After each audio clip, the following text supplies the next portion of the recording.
잠시 기도하시겠습니다. 하나님, 또 말씀을 듣는 시간입니다. 부족한 종이 준비했지만 부족한 것이 많습니다. 성도들의 마음속에 주의 성령께서 함께 하셔서 하나님 보시기에 합당한 말씀만 심겨지게 하시고 혹시 잘못된 것은 하나님이 제하여 주시기를 원합니다. 이 시간 아버지 하나님, 우리가 마음의 문을 열고 하나님의 음성을 듣는 시간이 되게 하시고 우리의 삶에 역사하시는 하나님의 소망과 소원을 알아 깨달아가는 시간이 될 수 있도록 하나님 도와주시기를 원합니다. 예수님 이름으로 기도합니다. 아멘. 원래 담임 목사가 아니고 가끔씩 설교하는 사람은 인기가 있으려면 좀 쉽고 또 짧은 설교를 해야 됩니다. 근데 연희 엄마가 내가 설교하는 준비하는 모습을 보더니 오늘은 인기 있는 목사가 되긴 틀렸구만. 저는 이 본문을 볼 때마다, 그리고 유사한 본문들에서 육체를 죽이라는 말씀을 들을 때마다 자동적으로 이렇게 생각했습니다. 내가 원하는 것과 내가 바라는 것은 무엇이든 부정해야 된다. 또 억누르고 억제해야 한다. 더 나아가서 내 감정을 부인하고 무시해야 한다. 그리고 참된 그리스도인은 의지적으로 하나님이 주신 사명과 목표를 향해서 나아가는 것이라고 생각했습니다. 이런 생각에 따라서 나름대로 꽤 열심히 교회 사역에 동참해 왔습니다. 이런 분위기가 제가 신학을 배운 신학교와 또 사역을 배운 교회의 대체적인 분위기였습니다. 그리고 여러분이 보시다시피 겉으로 보기에 별 문제 없이 사역과 공부를 해온 것 같습니다. 그러나 이런 저의 해석이 맞는 것입니까? 사실 오늘 본문은 올해 초에 성경을 읽다가 제 마음에 들어온 말씀입니다. 처음에는 7절에 거두리라, 또 특히 8절에 또 거두리라는 말이 마음에 크게 와닿았습니다. 왜냐하면 그때 상황과 맞물려서 언뜻 드는 생각이 이제 뭔가 내 삶에 뭔가를 주시려나 보다. 거둔다고 했으니까 주셔야 되지 않겠습니까? 그런 기대감 때문이었습니다.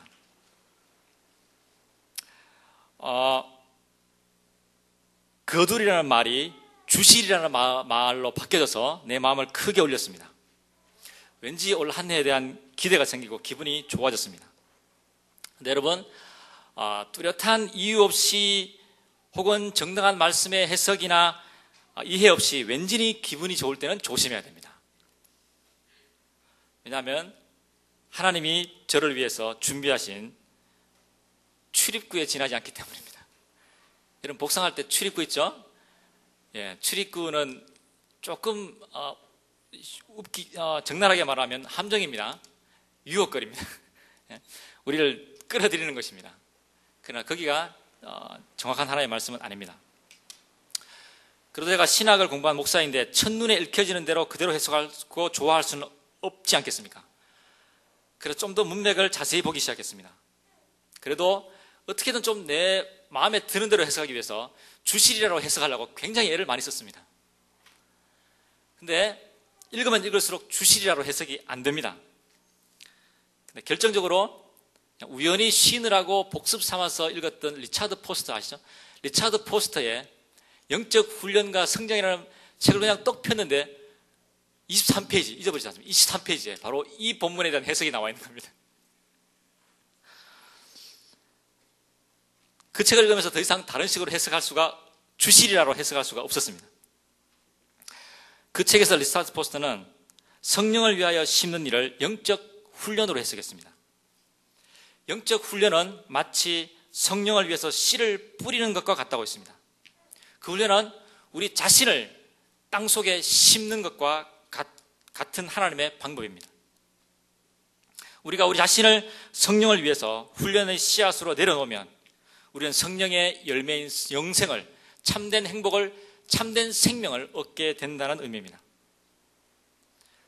그러므로 우리 자신을 내려놓는, 우리 자신을 심는 그런 행위는 바로 하나님의 은혜를, 하나님의 생명을 받을 수 있는 통로가 된다는 것입니다. 그런데 그 성령을 심는다는 것은 우리의 육체의 본능을 거스르는 것이기 때문에 훈련이 없이는 불가능합니다. 그래서 리차드 포스터는 이 본문을 해석하면서 바로 성령을 위해서 심는다는 말을 영적 훈련으로 해석했습니다.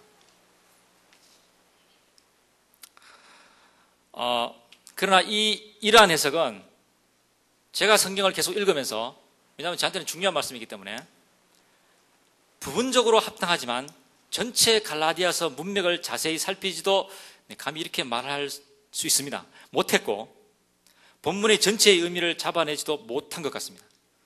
왜냐하면 당장 육체를 위하여 심는다라는 이 나머지 절반에 대한 설명은 없기 때문입니다. 그러면 육체를 위하여 심는다는 말은 그냥 단지 영적 훈련을 하지 않는다는 소극적인 의미밖에 없는 것입니까?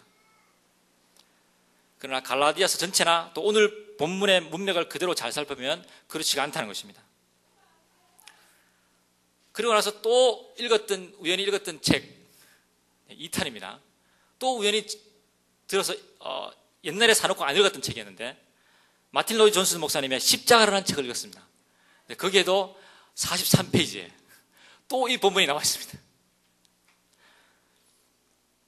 그분은 오늘 본문을 이렇게 해석했습니다. 먼저 두 가지로 해석했는데, 첫 번째로 삶이란 근본적으로 심고 거두는 문제라는 것입니다. 그래서 사람이 무엇을 심든지 그대로 거두게 될 것입니다. 그래서 우리는 다 책임 있는 존재로 하늘 앞에 나중에 가서 책임을 묻게 될 것이라는 해석입니다. 다음이 중요합니다. 다음으로는 이 마틴 로이드 존슨 목사님은 우리가 어떻게 성령을 위하여 심을 수 있으며 또 어떻게 영생을 거둘 수 있는가라고 질문합니다. 그리고 그 답으로 오늘 본문 바로 뒤에 나와 있는 갈라디아서 6장 14절입니다. 를 제시하고 있습니다.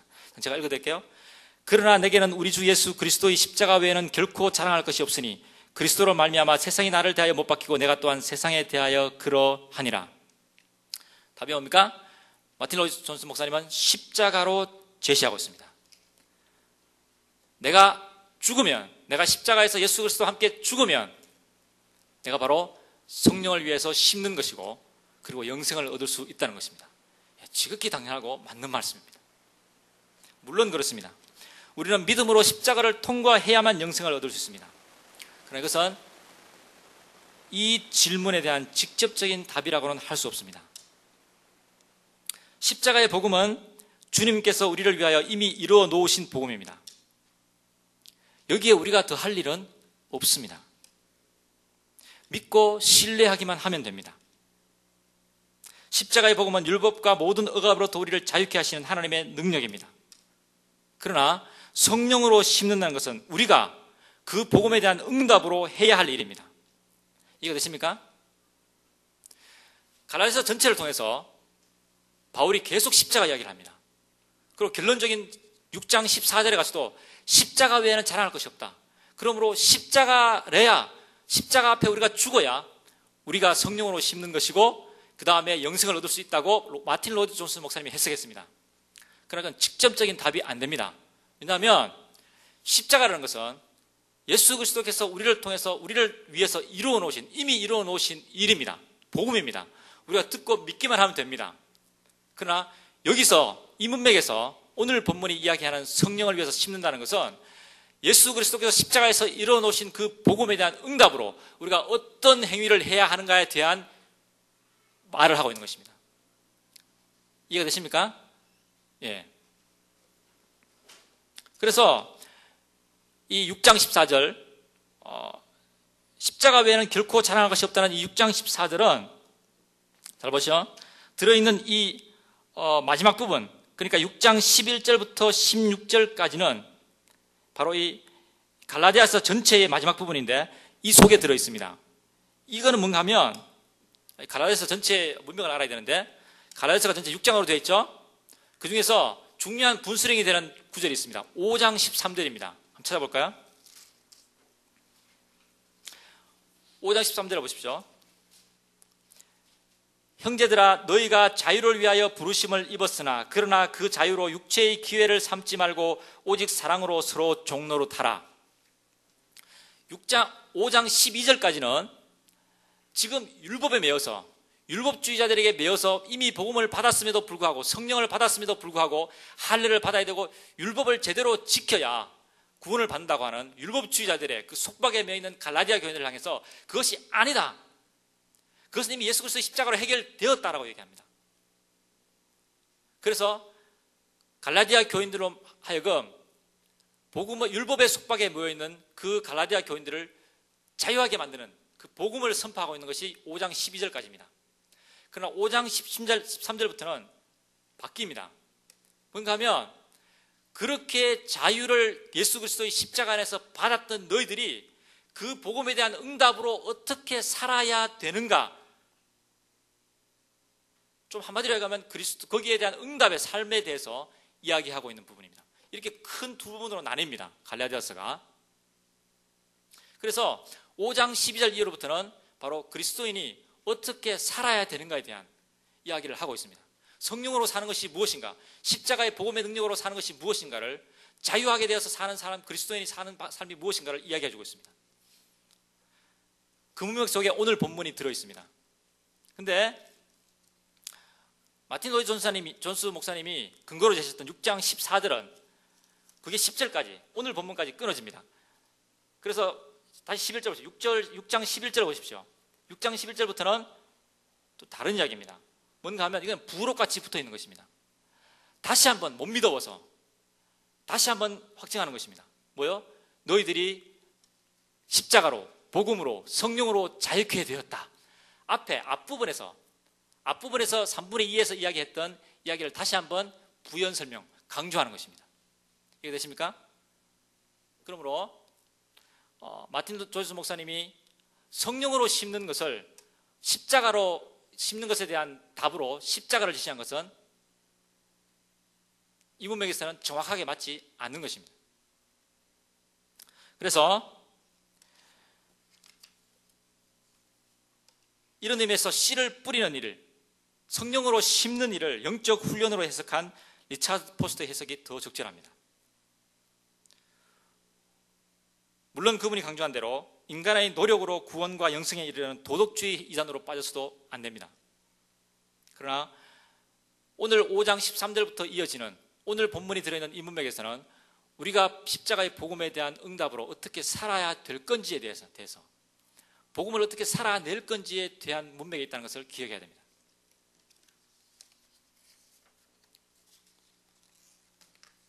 자, 이렇게 보면 결국 갈라디아서 전체를 읽고 생각해야 됩니다. 우리가 흔히 갈라디아서를 기독교 자유의 대헌장으로 부릅니다. 바로 종교와 율법의 억압으로부터 사람을 해방시키고 자유케 하는 하나님의 말씀입니다. 자, 어떤 면에서 인류의 역사는 인간을 억압하는 모든 부당한 사회적이고 정치적이고 종교적인 억압으로부터 사람들을 자유케 하고 해방시키는 역사였습니다. 이것은 특별히 르네상스 인문주의자들 이후로 지금까지 인문주의자들의 최대 관심사입니다. 인문주의자들이 이루어온 자유의 역사, 해방의 역사는 결국 지금의 서구 문명과 또 세계 문화를 만들어냈습니다. 그리고 그 핵심에는 개인의 권리와 자유의 극대화가 들어있습니다. 여기까지는 좋았습니다. 그러나 여기에서 더 이상 길을 잃어버리고 말았습니다. 결국은 자유와 해방의 역사는 개인 쾌락의 극대화라는 사회의 문화로 흘러가고 있습니다. 저는 그 인문주의자들의 노력을 폄하할 생각이 전혀 없습니다. 오히려 그들의 노력이 잘못된 종교 권력으로부터 사람들을 해방했다고 생각합니다. 그들의 생각이 종교개혁에도 영향을 미쳤습니다. 그러나 기독교가 더욱 위대한 것은 바로 앞에서 말씀드린 갈라디아서 5장 13절에 있습니다. 제가 다시 한번 읽겠습니다.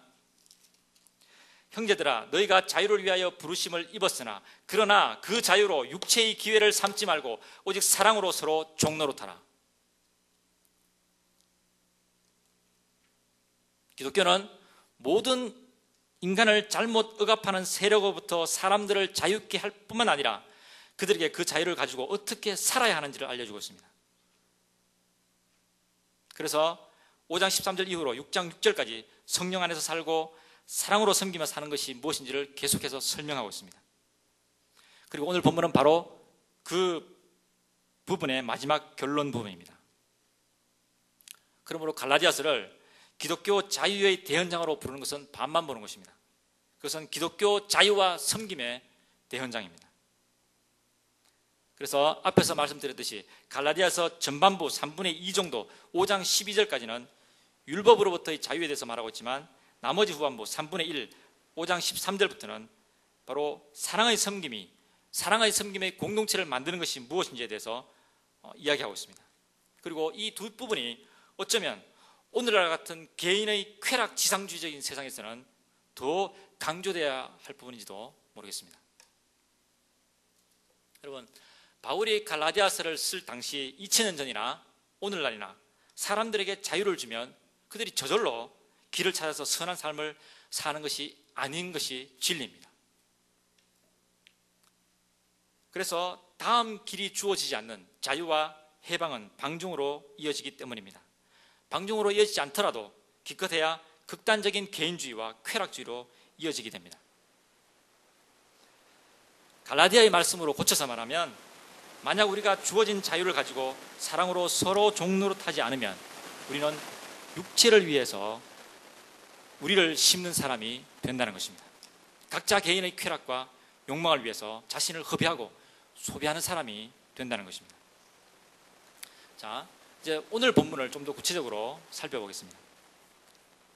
오늘 본문뿐만 아니라 앞에서 말씀드렸지만 5장 13절부터 시작되는 갈라디아 후반부의 바울의 주장을 현대적인 용어로 바꾸어서 두 마디로 요약할 수 있습니다. 오늘 본문의 핵심 주제입니다. 현대로 바꿨습니다.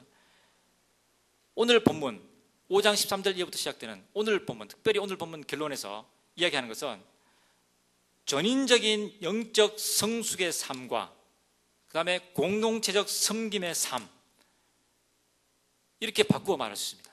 우리가 성령을 심고 육체를 위해서 심지 않고 그래서 영생을 얻는다는 것을, 그리고 육체로 심어서 우리가 썩어질 것을 얻지 않고 성령으로 심어서 영생을 얻는다는 것을 현대의 우리 삶으로 바꾸면 이렇게 됩니다. 전인적인 영적 성숙의 삶과 공동체적인 섬김의 삶, 이것이 바로 성령을 위해서 심는 삶입니다. 그리고 이것이 진정한 행복과 생명과 영생이라는 열매를 거두게 되는 삶의 방향이자 방식이자 태도입니다. 이미 들어서 알고 계시겠지만 여기서 육체로 번역된 말은 원어로 사락스입니다. 이것은 정확한 뜻은 인간의 욕망, 죄성, 쾌락, 이런 뜻으로 쓰입니다. 좀 더 구체적으로 말한다면 일시적인 것, 현도로 바꾼다면 일시적인 것, 소비적인 것, 썩어질 것, 파괴적인 것, 개인주의적, 이렇게 표현될 수 있습니다. 이것은 보네퍼 목사님이 그의 책인 성도들의 공동체라는 책에서 말한 에피큐리아니즘을, 다 들어봤죠? 에피큐리아니즘을 떠올리게 합니다. 이 에피큐리아니즘은, 이런 사상은 인간 개개인의 극대화된 쾌락을 가장 중요하게 생각합니다. 그리고 각 개인의 쾌락은 결코 다른 사람들과 공유될 수가 없고 서로 상충되고 부딪히게 되어 있습니다. 그러므로 각 개인은 다 따로 서로 분리된, 원자화된 각 개체로만 존재합니다. 그래서 사람들 사이의 관계나 혹은 사회는 각 개인의 쾌락을 극대화하기 위해서 존재할 뿐입니다. 그런 도구에 지나지 않습니다. 그래서 모든 인간의 관계는 계약적인 관계에 지나지 않습니다. 사람들 사이의 진정한 관계나 공동체는 있을 수 없다고 주장합니다. 인간 각 개인의 쾌락과 욕망을 최대화하는 것이 삶의 목표입니다. 이런 에피큐리안 사람들의 주장은 계몽주의와 인문주의자들에서 오늘날 다시 되살아났습니다.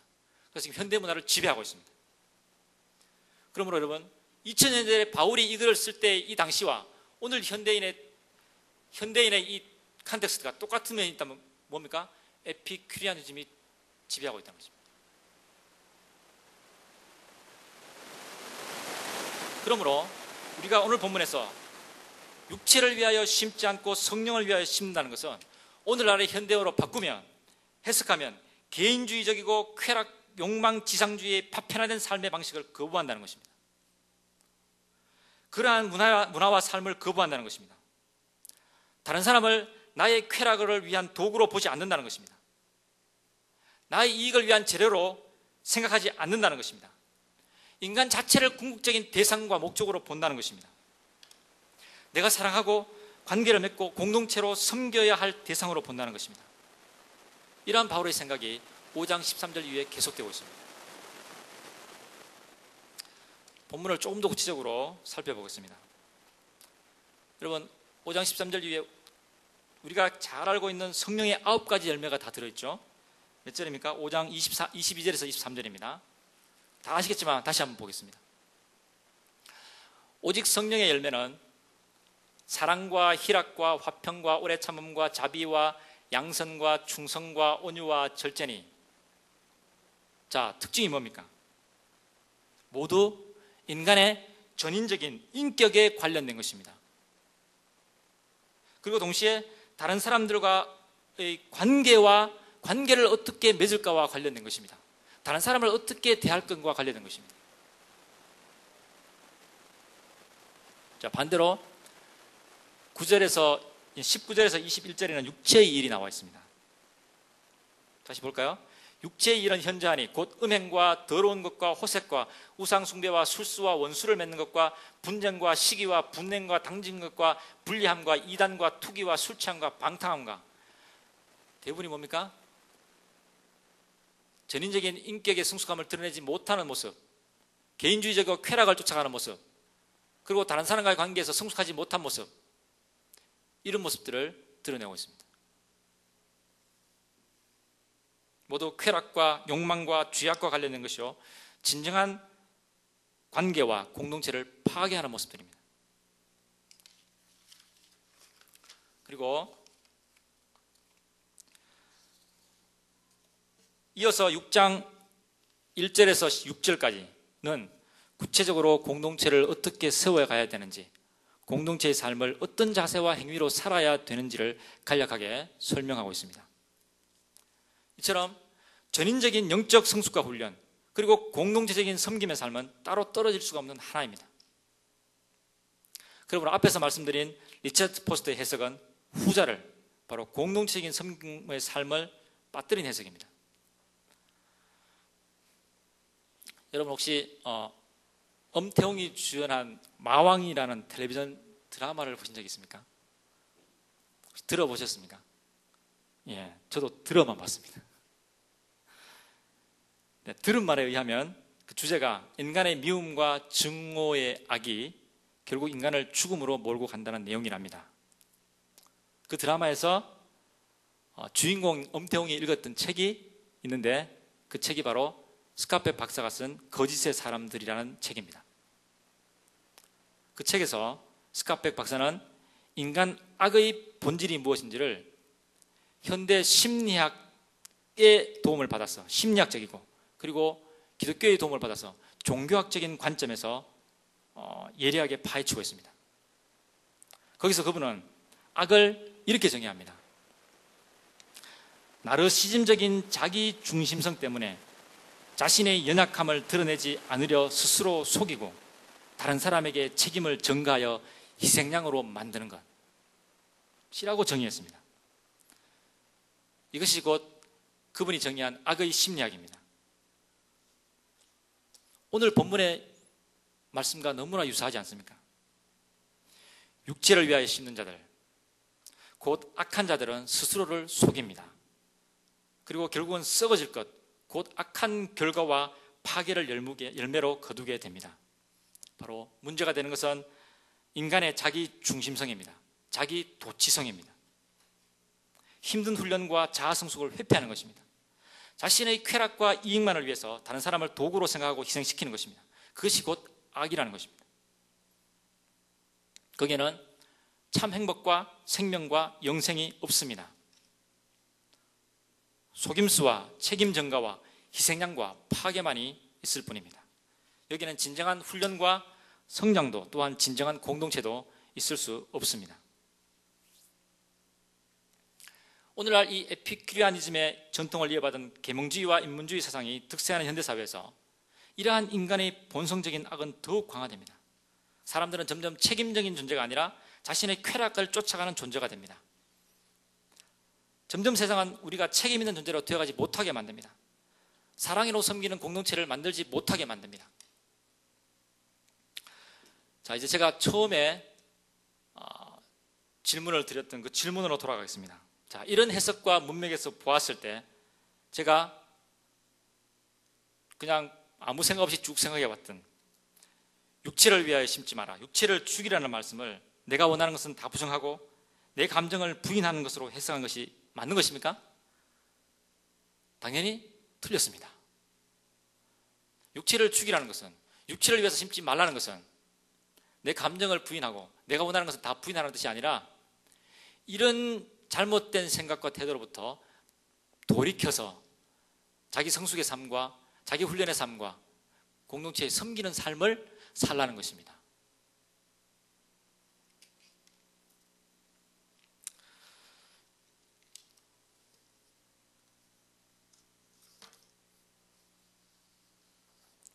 자, 그래서 또 하나 생각해야 될 것이 있습니다. 본문을 잘 보면 이렇게 됐죠. 성령을 위해서 심고 육체를 위해서 심고, 그죠? 성령을 위해서 심는 게 뭐고 육체를 위해서 심는 게 뭡니까? 뭘 심습니까? 물론 앞에서 제가 다 말씀을 드렸습니다. 다시 한번 주의를 환기시키는 겁니다. 뭘 심습니까? 내 자신을 심는 것입니다. 내 자신의 삶을 심는 것입니다. 내 자신의 삶을 심는데 두 가지 방향으로 심을 수 있습니다.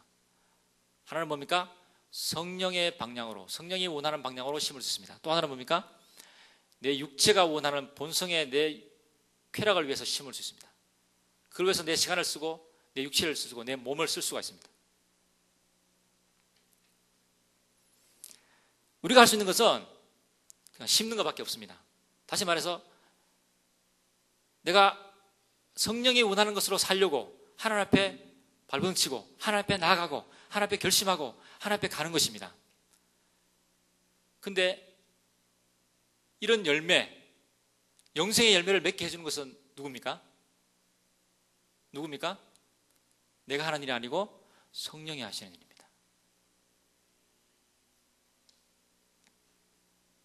성령이 일하시도록 내 몸을 맡겨드리기만 하면 내가 할 수 있는 건 단지 행위는 그거밖에 없습니다.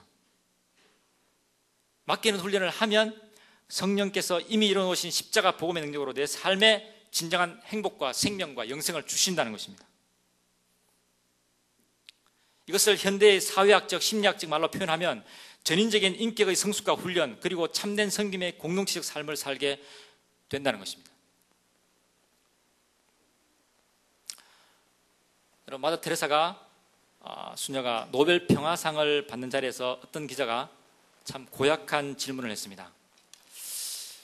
어떤 사람은 정치 사회의 변혁을 통해서 수백만 명에게 영향을 끼쳤는데 수녀님은 겨우 수백 명의 환자들을 돌보고 있을 뿐인데 여기에 대해서 어떻게 생각하십니까? 그때 테레사 수녀가 그분을 한참 쳐다보면서 이렇게 대답했습니다. 나는 그런 생각을 해본 적이 없습니다.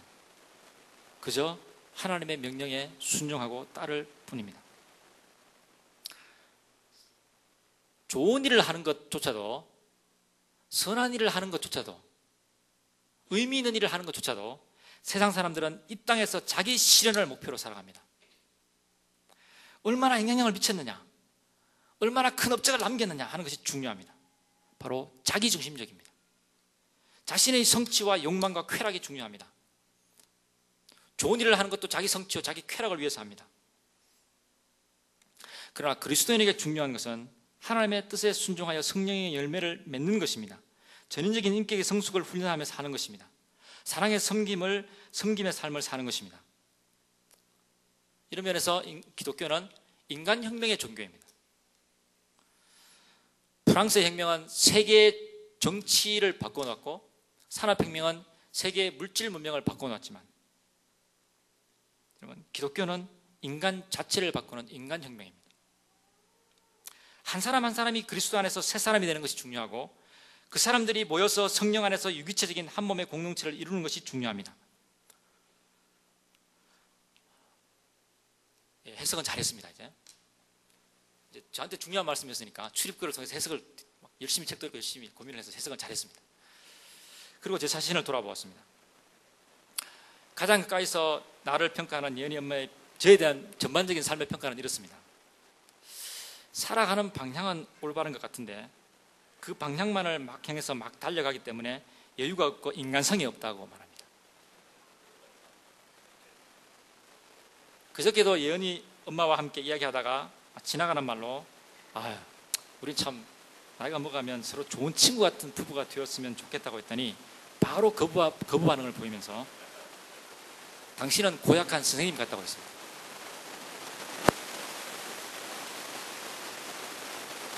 제가 처음에 말씀드린 저의 삶의 방식과 정확히 일치하는 대단히 정확한 평가입니다.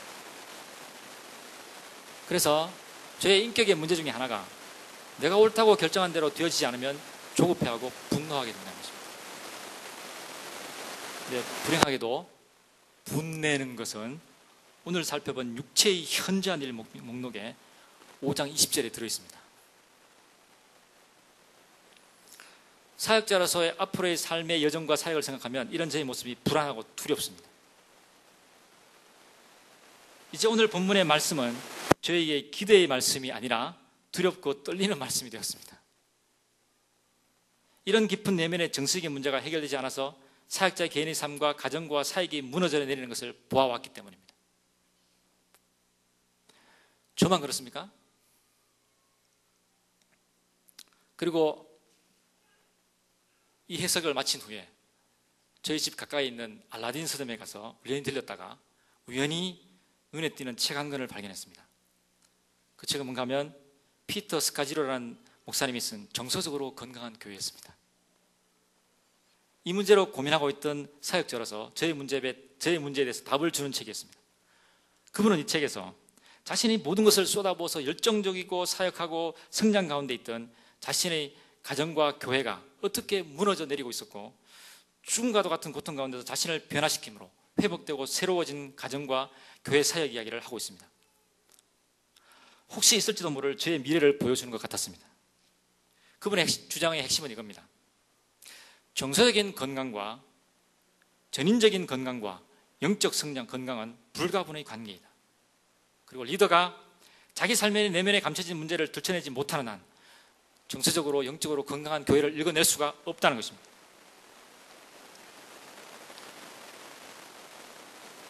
시간이 지금 그 대표적인 예로 링컨 대통령을 들고 있습니다. 전문가들에 따르면 링컨 대통령이 집권하기 이전에 있었던 4명의 대통령은 남부와 북부의 노예 문제처럼 까다로운 사안에 대해서 정면으로 대응하기를 회피했던 타협형 리더였습니다. 근데 그 뒤를 이어서 대통령이 된 링컨 대통령은 자신이 누구이고 무엇을 믿고 어떤 것에 가치를 두고 있는지 확실하게 인식하고 있는 성숙한 리더가 링컨이 백악관의 주인이 되었습니다. 링컨은 자신의 특유의 성숙함과 신념들을 가지고 국민들에게 끔찍한 노예 제도의 현실과 맞서 싸우도록 몰고 갔고 결국은 남북 전쟁이 일어나게 만든 장본인입니다.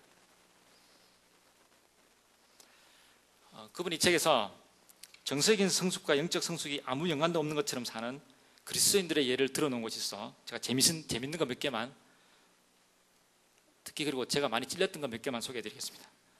첫 번째, 하나님을 위하여 열정적이고 뛰어난 설교를 하지만 배우자와 자녀들에게는 냉랭한 목회자. 당의원이나 목회자로 제 몫을 감당하지만 좀처럼 배우려 하지 않고 자기 방어적인 교회 리더. 성경을 많이 읽지만 우울과 분노가 있으며 이런 분위기를 전염시키는 사람. 정성 훈련을 위해 1년 내내 기도하고 금식하지만 쉬지 않고 다른 사람을 비판하는 데다 그것을 영적 분별력이라고 정동하는 사람. 뇌리에서 떠나지 않는 열등감을 보상받으려고 은밀한 욕구에 사로잡혀 수백 명의 사람을 교회로 인도하는 사람. 죄의 세력에서 구원해 줄 것을 간구하지만 몸에 밴 죄의 행동을 계속하는 사람. 겉으로는 교회에 협력하는 것처럼 보이지만 습관적으로 지각하거나 번번이 모임을 잊어버리거나 몸을 사려다 못해 냉담해지기도 하는 사람. 그래서 그 목사님이 사역하시는 뉴 라이프 펠로우십 교회의 모토 중에 하나가 무언가 증명하려 하지 말고 있는 그대로 자연스럽게 살아라는 것이었습니다. 여러분 이 말씀을 잘 이해해야 됩니다. 자칫하면 아무것도 하지 말고 편하게 놀아라라고 이해하시면 안 됩니다. 오늘 본문 말씀에 비추어보면 자신을 드러내고 자신의 성취를 이루고 자신의 욕망을 이루고 자식 중심적인 것을 이루기 위해서 애쓰지 말라는 것입니다. 그리고 성령이 생명의 열매를 맺히도록 내 삶과 몸을 내어드리는 영적 훈련을 끊임없이 해야 할 것입니다. 그러면 성령께서 우리를 도우시고 능력 주셔서 능히 그 훈련을 통해서 우리를 전인적으로 성숙하고 공동체를 사랑으로 섬기는 사람으로 만들어 주실 것입니다. 오늘 말씀처럼 저와 여러분이 스스로를 속이고 하나님을 조롱하지 않기를 소망합니다. 왜냐하면 우리는 무엇을 심든지 그대로 거둘 것이기 때문입니다. 전도서의 말씀처럼 하나님께서 모든 행위와 모든 은밀한 일을 선악간에 심판하실 것이기 때문입니다. 저도 주신 이 말씀을 붙들고 생각하고 고민하지만 저 자신 안에 소망이 없음을 압니다. 저 안에 나 자신을 변화시킬 능력이 없다는 것을 압니다. 그러나 성령을 위해서 나를 심는 훈련을 계속해 갈 때 성령께서 내 삶에, 우리의 삶에 영생의 열매를 맺게 해주실 것이라는 것은 조금 믿습니다. 제 과거에 저를 지켜주신 하나님을 경험적으로요. 제가 한국에서 장신대를 다닐 때 신학생들의 사경회를 가면 장신대에 가장 인기 있는 사경회 강사는 임영수 목사님이라는 분입니다. 그럼 한때는 영락교회에서 담임 목사님을 했던 분입니다. 지금은 경기도의 모세골이라는 곳에 가셔서 영성 공동체를 지향하는 교회를 개척해서 섬기고 있습니다. 그분의 삶의 키워드 두 개는 구도자와 영성 공동체입니다. 그분은 평생 자기 자신을 복음의 도를 찾고 자신을 훈련시켜가는 사람으로 정의했고 또 그렇게 살아오고 있습니다. 그리고 이제 일반 목회를 거쳐서 자신의 소망대로 영성 공동체를 세웠습니다. 그러나 한국 공동체의 비극은 또 저를 비롯한 목회자들이 신학생 때 그렇게 귀담아 들었던 그분의 말씀을 목회 현장에서 잘 기억하지 못한다는 것입니다. 여전히 내 안에는 희망이 없습니다. 그러나 오늘 말씀처럼 성령을 위해서 내 자신을 심을 때 성령께서 나를 십자가의 복음으로 바뀌어 나갈 것은 조금 믿습니다. 이것이 솔직한 신앙 고백입니다. 기도하시겠습니다.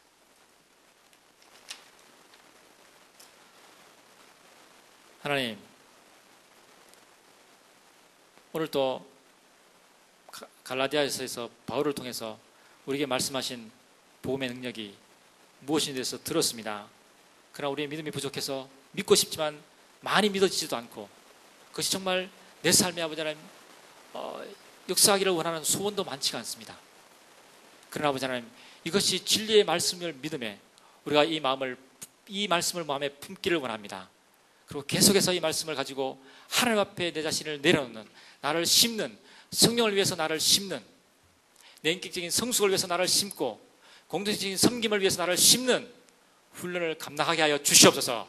그러면 하나님께서, 주의 성령께서 귀하실 만한 믿음을 통해서 나를 바꾸어 줄 것을 믿습니다. 그럼 믿음의 공동체가 복음의 생 공동체가 될 수 있도록 주님 도와 주옵소서. 예수님 이름으로 기도합니다. 아멘.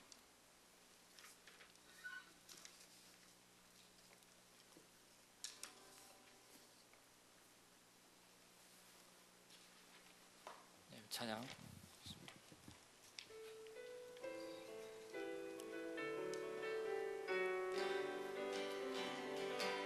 기뻐하며 함께 노래 부르리 소리 높여 할렐루야 부르리 주님 앞에 나와 찬양 드리며 우리 주님과 함께 기뻐하리라.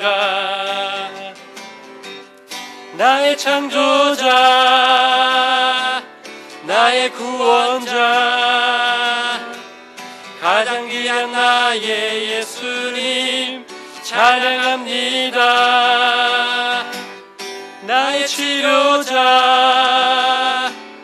나의 선한 목자 되신 주 예수 나의 주 찬양하리. 기도하시겠습니다. 이제는 우리 주 예수 그리스도의 은혜와 하나님의 무한하신 사랑하심과 성령 하나님의 도우시고 인도하시고 우리에게 영생의 열매를 맺게 하시는 성령 하나님의 교제하심이, 교통하심이 이 자리에 모여서 너무나 적은 겨자씨만한 믿음이지만 하나님을 믿는 믿음으로 모여서 하나님 앞에 전인적인 인격의 성숙을 바라며 하나님 앞에 섬기는 사랑의 공동체를 이루어 가기를 원하는 이 자리에 모인 모든 주의 성도들에게 지금부터 영원까지 함께 하시기를 간절히 축원하옵나이다.